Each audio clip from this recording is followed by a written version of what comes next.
Tuloy pa rin ang mga aftershock na nararamdaman sa Bohol. Kanina nga nagkaroon pa ng magnitude 5.5 na pagyanig sa Tagbilaran. Ang mga nakaligtas, iniinda na nga ang sakit sa katawan. Hindi pa komportable sa pinipwestuhan nila. May live update po si Benji Durango. Benji, kamusta na dyan? Paolo, Cherry, kinumusta kanina ng news team dito sa Tagbilaran ang mga pasyente ng isang ospital na nag-evacuate sa isang parking lot. Sa mahigit 20 nilang mga pasyente, 7 rito ang survivor ng lindol. Pare-pareho sila ng kwento, hindi sila makapaniwala na mabubuhay pa sila. 5 oras na ipit sa gumuho nilang bahay ang 17 anyos na si Sidisa. Nadaganan ng mga bato ang kanyang kamay at paa habang ang kanyang ina nabagsakan ng pundasyon ng kanilang bahay. Si Sidisa na lang ang naabutang buhay ng mga rescuer. Nung buhay pa siya yung laging gumagabay sa amin. Kahit wala siya sa tabi namin, lagi niya kami tinatawagan. Kasama ni Sidisa na nakakonfine sa Tagbiliran Community Hospital ang mason na si Ismael Suarez. Hindi maigalaw ni Ismael ang kanyang katawan. Nahulog siya mula sa ikalawang palapag ng ginagawa nilang gusali noong lumindol.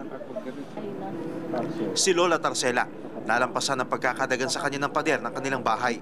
Mga pasa sa katawan ang alaala sa kanya ng trahedya. Nasa parking lot ngayon ng ospital ang mga pasyente. Toldang sako ang kanilang sinisilungan. Nagtitiis sila sa dilim at hamog ng gabi. Nahirapan ba kayo? Medyo, sir, especially during night times when cold siya, tapos hindi lahat ng mga equipments namin available. Naghihintay pa sila ng clearance mula sa city engineer para makalipat sa bagong gawang ospital. Pero napinsala rin ito ng lindol. Maraming ayaw makipagsapalaran sa integridad ng mga gusali, lalo't mayat-maya pa rin ang mga aftershock. Kanina, naramdaman na naman ang 5.5 magnitude na pagyanig.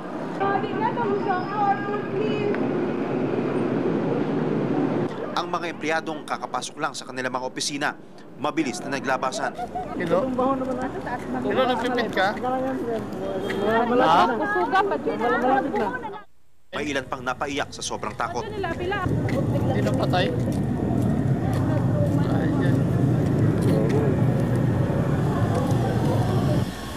Agad namang umalalay ang Rescue 5. Hindi kasi malaman ng mga tao kung ano ang gagawin. Doon na lang po. Doon na lang kayo sa open. Kasi baka pag tumibag to, maipit din kayo dyan. Wala namang nasaktan sa panibagong pagyanig.